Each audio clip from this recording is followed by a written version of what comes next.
Nos encontramos con el doctor Sergio Pampín, que es jefe de cirugía neurofuncional del Hospital Alejandro Posadas de la provincia de Buenos Aires y también un experto en neurocirugía funcional del CENIT. Gracias por haber venido, un placer tenerte acá. Siempre me encanta lo que haces y lo estás haciendo en un lugar público, ¿no? Lo cual para mí vale doble porque uno sabe que en lo público a veces tiene que luchar con un montón de temas burocráticos y se hace bastante compleja la actividad. Vos sos neurocirujano y explicar a la gente qué es la neurocirugía funcional. La neurocirugía funcional es una rama de la neurocirugía que tiene 5 subespecialidades.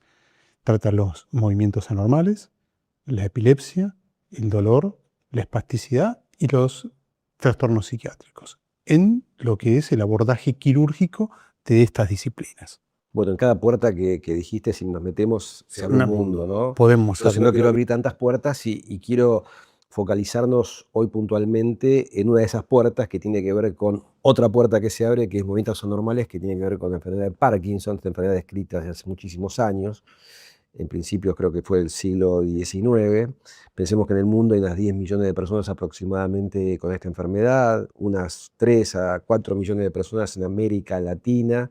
En la República Argentina se calcula que unas 100.000 personas, extrapolando datos, tienen esta condición tan particular. Desde hace muchísimos años se utiliza la L-Dopa, esta sustancia que nuestro cerebro, una parte del cerebro no fabrica, que es estas neuronas que fabrican dopamina, que tienen que ver con el movimiento. Pero vos estás trabajando en tratamientos realmente innovadores que a la gente que va a estar mirando este programa van a abrir los ojos así, porque yo los abrí siendo médico cuando viniste al programa y nos mostraste lo que haces en quirófano, lo que están logrando ahora a través de tratamientos con células madres reprogramadas.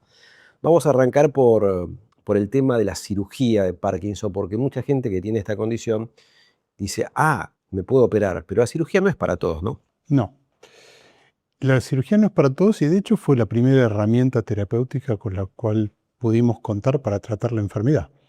Recién, como bien decías vos, en la década del 60, Dorkevitz, que le valió su premio Nobel, descubre la levodopa y obviamente hubo una merma en la utilización de los procedimientos quirúrgicos hasta que se vieron los problemas que también tienen los tratamientos con levodopa, que son 2 básicamente. Uno, que después de un tiempo, en algunos pacientes, en el 20% de los pacientes, este fármaco y otros fármacos que también se utilizan para tratar el Parkinson, que son los agonistas dopaminérgicos, no tienen el efecto terapéutico que tendrían que tener. Y por otro lado, estos fármacos también producen efectos adversos. O sea, en aquellos pacientes en los cuales el efecto terapéutico se ha agotado de los fármacos que se utilizan para tratar la enfermedad y en los pacientes que presentan efectos adversos a causa de la utilización de estos fármacos, es la cirugía en donde tiene su lugar en el contexto del tratamiento de estos pacientes. Esa falta de respuesta con el tratamiento, ¿tiene que ver con tolerancia a este producto o se generan anticuerpos? ¿Cómo es el No, mecanismo por el cual dejan de hacer efecto? como bien decís, es tolerancia y es producto de la denervación propia del circuito extrapiramidal que produce la aparición de la principal y más temida complicación de un paciente que se trata de enfermedad de Parkinson, que es la aparición de disquinesias, que son movimientos anormales, estereotipados, incontrolados que el paciente puede llegar a presentar en el contexto de la evolución de su enfermedad. De hecho, el 80% de los pacientes, después de los 10 años de tratamiento de la enfermedad, pueden presentar este tipo de movimientos anómalos. Y después, por otro lado, también hay una merma de respuesta que condiciona la aparición de otro problema, que son las fluctuaciones motoras. Que son las fluctuaciones motoras en momentos que el paciente está bien, está mal, está bien, está mal, a lo largo del día. O sea, nosotros lo llamamos episodios de on y off, lo mismo que una tecla de luz, ¿no? Por momentos está bien, está en on, por momentos está mal, está en off, y eso va a depender de varias cosas, varios factores, pero básicamente requiere ajustes permanentes de medicación hasta que en un momento la medicación o el volumen de medicación se puede tornar tóxico y aparecen estos movimientos que son tan condicionantes en la vida del paciente. ¿Quién percibe el Parkinson? ¿El propio paciente o el familiar que lo está viendo y dice, bueno, sos la misma persona que yo conocí hace unos años, algo te está pasando? Bueno, eso depende.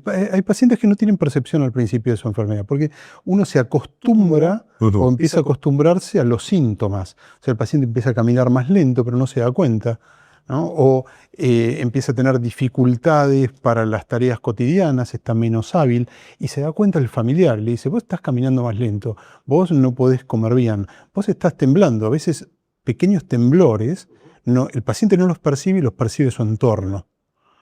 La mirada también le cambia, ¿no? Una persona con Parkinson le cambia la mirada. Sí, sobre todo la expresión de la cara, lo que nosotros llamamos hipomimia, o sea, cara de jugador de póker, ¿no? No expresa ni alegría ni Ni tristeza. tristeza, es una cara neutra. Y desde el punto de vista sensitivo, esto tiene que ver con los movimientos sensitivos, ¿qué es lo que percibe el paciente o que puede tener un paciente con Parkinson? Desde el punto de vista sensitivo, específicamente no hay grandes alteraciones, porque el Parkinson no, digamos, aborda el sistema sensitivo en sí. Es una enfermedad motora del sistema extrapiramidal. ¿Qué es el sistema extrapiramidal? Es un sistema que programa la actividad motriz involuntaria. ¿Bien? Te explico, ¿qué Sí. quiere decir esto? Que yo, por ejemplo, para tomar esta copa, hago un movimiento voluntario. Sí, claro. ¿Bien?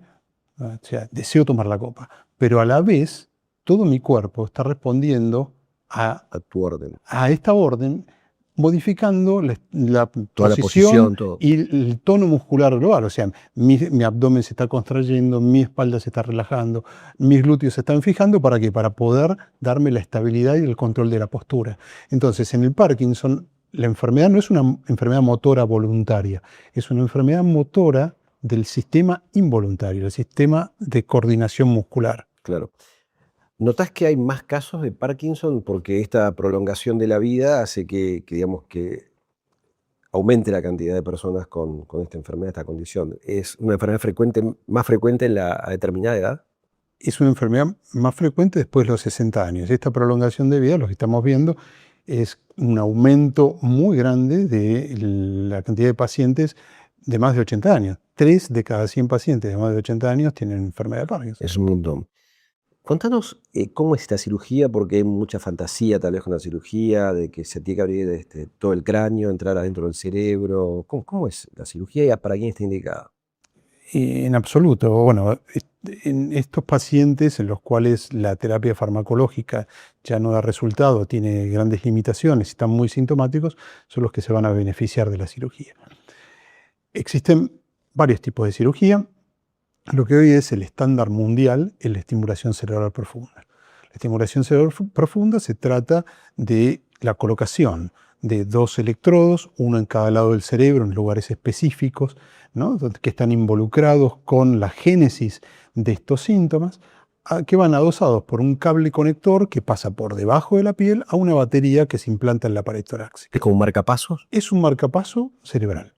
O sea, la batería emite un impulso a determinada frecuencia, ancho de pulso, a determinado voltaje, que viaja por el cable conector hasta la punta del electrodo. Y en la punta del electrodo, que son electrodos multipolares, digamos, complejos que permiten muchísimas combinaciones para poder beneficiar al paciente, se genera un campo eléctrico. Y ese campo eléctrico lo que hace es controlar, inhibir, hace que las neuronas que están, digamos, alteradas Desordenadas. en la enfermedad de Parkinson, particularmente las neuronas de este sistema de control involuntario están exageradamente activas. Entonces, ¿qué es lo que hacen? Apagarlas, lo que nosotros decimos inhibirlas. Claro. Entonces, al apagarlas, lo que se condiciona es reconstitución del sistema y la canalización de digamos, el circuito por otras vías. Es como decirte, bueno, tenemos una autopista que de repente tiene un accidente y lo que nosotros hacemos es bloquear la autopista con un electrodo y desviamos el tránsito por las colectoras. Depende del estado de esas colectoras, la posibilidad que tiene un paciente de mejorar o no. ¿La mejoría es inmediata del paciente? Es inmediata. O sea, el paciente sale de quirófano ya con... El paciente sale de quirófano con la mejoría instalada. Porque hay pacientes que, me imagino que habrás visto de todo, que no pueden tomar, como hiciste vos, un ejemplo, una copa, porque la agitación no le permite llevar esa copa a la boca. Vale, sí que sale de quirófano y puede tomar una copa de agua. Mira, una de las situaciones más emocionantes que nosotros tenemos, que nos emociona y Sí, por supuesto. nos hace llorar después de 30 Sí. años, es cuando el paciente sale de quirófano y toma una taza y dice, se toma un café, porque le damos un café para que tome, y nos dice, hace 15 años que no puedo hacer esto. Hace 15 años que no salgo de mi casa, que no puedo ir a un bar, que no puedo comer, que me cortan la comida, y de repente, bueno, es altamente emocionante. Qué fantástico, ¿no? Porque uno a veces naturaliza que estas cosas son normales, que deberían serlo, pero mucha gente no lo puede hacer.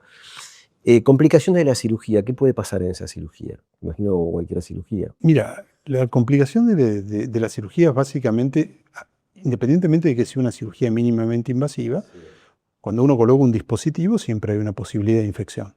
La posibilidad de infección es baja, depende también del medio en el cual se coloque, pero ronda aproximadamente en un 2% de los casos. Vuelvo a la pregunta que te hice antes.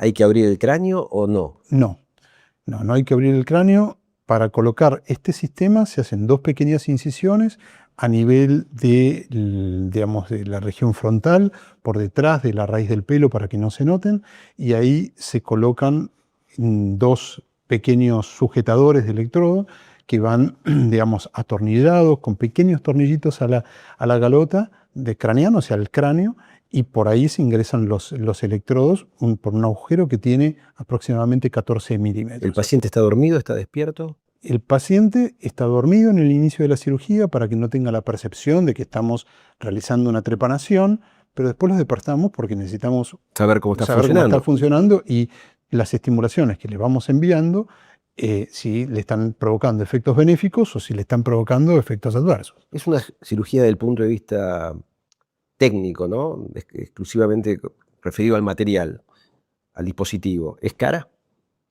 Y un equipo de estimulación cerebral profunda es una cirugía cara, costosa, pero afortunadamente nosotros vivimos en un país en el cual las obras sociales al presente lo están cubriendo y no tenemos problema para ofrecerle este tratamiento a nuestros pacientes, inclusive en un hospital público. Fantástico. ¿Y ese paciente deja la medicación? Es una de las preguntas. Y la otra, ¿la enfermedad sigue progresando o se detiene? A ver, te contesto las 2 preguntas. La enfermedad es una enfermedad neurodegenerativa, crónica y progresiva que hasta ahora no tiene cura. ¿Bien?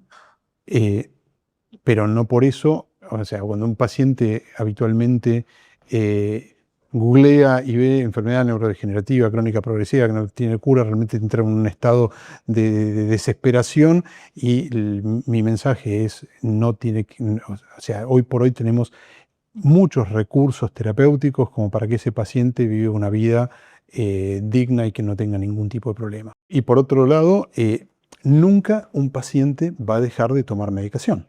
Justamente por lo que te contaba, como la enfermedad es neurodegenerativa, crónica y progresiva, va a seguir progresando. La posibilidad que tenemos es de adaptar esta estimulación a las necesidades del paciente, pero el déficit existe. Lo que podemos lograr en muchos de los casos es que el paciente disminuya en forma significativa la cantidad de fármacos que tomaba. Aquí en Buena Salud América habíamos hablado al principio de año acerca de una terapia con células madre reprogramadas que generan dopamina, que es un aprobado con controles en Japón. Tuve la oportunidad de conocer a una persona que seguramente lo conoces y no sé si estás trabajando con él, el doctor Pitozzi, que están trabajando con este tipo de reprogramación de células madre. ¿Es así? Es así. Tengo el placer y el honor de poder trabajar junto a Fernando en un proyecto biotecnológico que tenemos, que es de desarrollar este tipo de células con una variante, que sí que después te cuento, para poder en un futuro implantar pacientes con enfermedad de Parkinson en nuestra región. ¿Nos puedes explicar para que la gente que nos está mirando comprenda de qué se trata esto? Bien.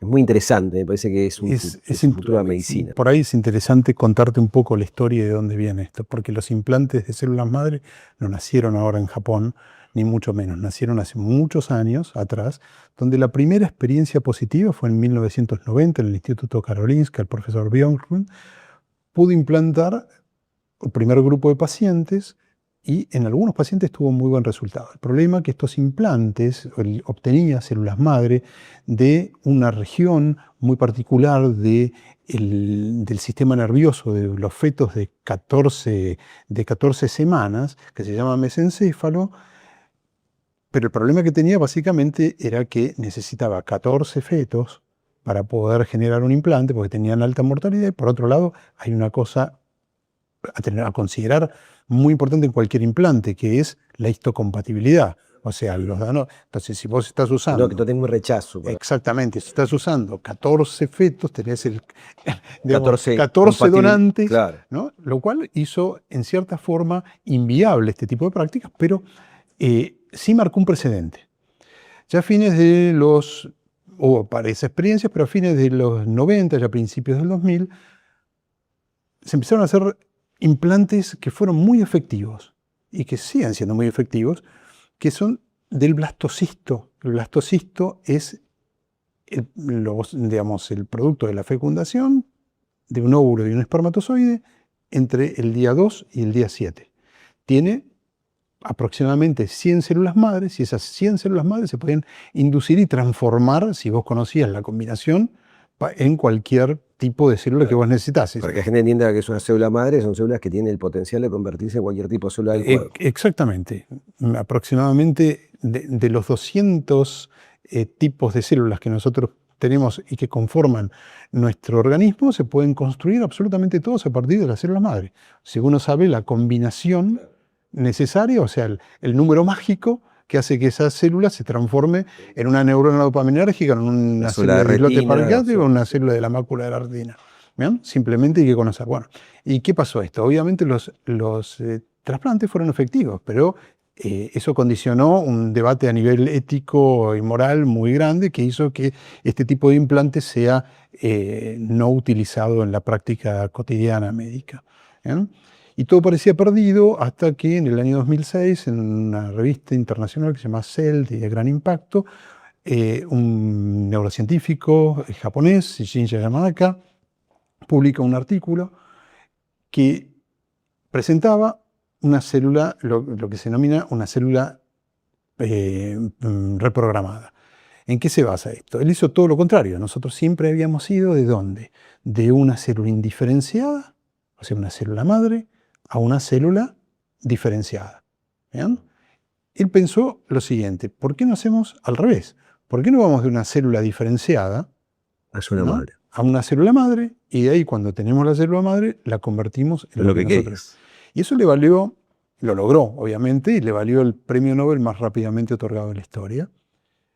Y 2012 creo que fue el... 2012. Bueno, y obviamente esas células necesitaron procesos para poder ser utilizadas como implantes. Fíjate que los primeros implantes en humanos recién sucedieron unos 10, 12 años después, ¿no? ¿Por qué? Porque tenían problemas y había que probar su absoluta seguridad y efectividad. ¿Qué problemas puede tener una célula de este tipo? Primero, que no las puedas controlar y te genere un tumor. Segundo, que no se conecte con el nicho. De nada te sirve poner una célula en un lugar si no se conecta con el resto. Y bueno, y segundo, la mortalidad que tiene el propio implante. O sea, vos podés colocar un grupo de células, pero si esas células no toman irrigación, se mueren. Entonces, había que afinar un poco lo que era el implante hasta que se llegó a un producto que pudo ser implantado. Y en ese caso las células se sacaban de la misma persona, el mismo paciente, autólogas. O sea, es como que me sacas una célula a mí, la reprogramas, la llevas a cero, por así decirlo, la reseteás y la convertís en otro tipo de célula para mí. Exacto. ¿Y qué ventaja tenés con eso? Y no tengo rechazo. Y no tenés rechazo, exactamente. Entonces, el gran problema de cualquier implante, que es el rechazo, y que condiciona la mayor parte de los implantes, no lo tiene. ¿Bien? Ahora la gente se preguntará, dice, pues, pero le sacan una célula del doctor Capulla, ¿de dónde me sacan la célula? ¿Y cómo esa célula se va a convertir en neurona que fabrica dopamina? Bien, lo que hizo Yamanaka fue sacar una célula de la piel, que se llaman fibroblastos. Muy sencillo. Muy sencillo. Y lo que hizo, bueno, de 23 genes posibles que podían llegar o que tiene el genoma de la célula. Lo que hizo fue aislándolos hasta que descubrió que con 4 de estos genes podía generar una célula madre. ¿Bien? Eso le llevó, obviamente, un tiempo de experimentación y muchas pruebas terapéuticas, pero logró el resultado de que de una célula de la piel vuelva a una célula que originó todo. Claro, qué fantástico esto. Y estas células que generó Yamanaka, ¿generan dopamina? Bueno, si vos la convertís en una célula dopaminérgica, generan dopamina. Si la convertís en una célula de islote pancreático, te generan insulina. Vos sabés que hoy por hoy uno de los implantes que más efectivos en cuanto a su resultado son las células de islotes pancreáticos que se están implantando en pacientes diabéticos tipo 1. Oh, es una cosa fantástica eso. ¿Con buenos resultados? Y por lo menos cuando se abrió el protocolo, los pacientes implantados hacían un año que no recibían insulina. Bueno, claro, Y se implanta en el deltoides. O sea, les ni siquiera que generás como un páncreas en el deltoides. En el brazo. No, es algo que no Pero podés dijiste creer. algo, está en ensayo clínico eso, todavía no está, comercializado, por así decirlo. Está comercializado solamente en Japón. En Japón. Es el único país que, si bien todavía no llegó a los 10 años de aprobación, los resultados preliminares son tan contundentes que comenzaron a... Te dijiste algo importante, ¿no?, con respecto a la formación de tumores. ¿Existe la posibilidad de formación de tumores con este tipo de implantes? En este momento, aparentemente no, se probó la seguridad total, no hubo ningún ensayo terapéutico, ningún problema. Los ensayos terapéuticos han sido realmente excelentes en ese sentido, en lo que es la seguridad. Por lo tanto, y por eso el gobierno japonés autorizó Bien, ¿y cómo estamos en América Latina con respecto a esto? ¿Qué países están trabajando en esto? Acá estás trabajando vos. Solamente en Argentina, hoy por hoy, se está desarrollando esta primera biotecnológica como para poder... ¿Cuánto tiempo pensás que va a pasar si esto prospera en beneficio de la gente, por supuesto, desde hoy hasta que esté aprobado? ¿Cuánto tiempo calculan? Y nosotros calculamos entre 3 a 5 años. No es tanto. No es tanto. ¿Inicialmente para qué patologías? ¿Para Parkinson? Y iniciamos 3 líneas. Una línea para Parkinson con neuronas dopaminérgicas, una línea para diabetes y también los linfocitos CAR-T que nacen de este tipo de células, ¿no?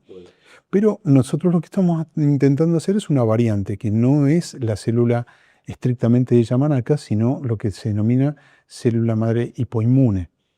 ¿Bien? ¿Por qué? Porque el implante de Yamanaka es un implante muy caro. O sea, ¿por qué? Porque es hacer todo el proceso para una sola persona. Claro. Entonces, todo ese proceso vale $350.000. En estas latitudes, un procedimiento no sería aplicable y menos aplicable a un sistema público. Entonces, lo que nosotros estamos intentando producir es una célula de banco con la misma tecnología y mediante la utilización de CRISPRs, que son como tijeras biológicas, le sacamos a la célula toda la información de histocompatibilidad que tiene. Entonces es como que dejásemos una célula vacía. Entonces, con una célula que sacamos de un donante, podemos hacer un banco y con eso nutrir varios implantes. Y eso bajaría el costo del implante a un 10%. Bueno, la verdad que impresionante. Te agradecemos muchísimo, interesantísimo el tema. Te agradecemos muchísimo la presencia acá en Buena Salud América y espero tenerte de vuelta acá para abrir otra puerta y meternos en otro mundo distinto de este fascinante mundo de la neurofuncionalidad. Gracias. No, gracias a vos, es un placer estar acá. Gracias.